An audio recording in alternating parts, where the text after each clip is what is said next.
Hey, what is going on? This is Rob from Panther, and today I'm going to show you how to create a wavy text in Illustrator. Select the type tool, type in whatever you want.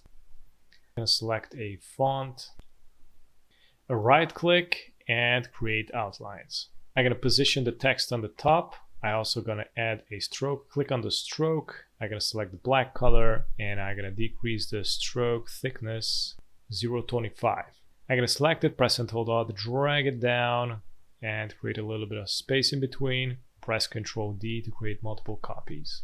I'm going to select these 5, and I'm going to click on the fill, and then click on the none. And now I'm going to go to the object, envelope distort, make with warp. Now as you can see, it distorted, it made it wavy.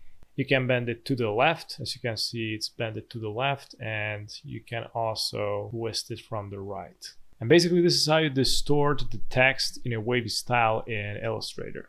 Thank you so much for watching, and if you're new on the channel, don't forget to subscribe and hit the notification bell so you get notified with daily updates, and also check out the rest of the videos at the end. Have a good one. Bye-bye.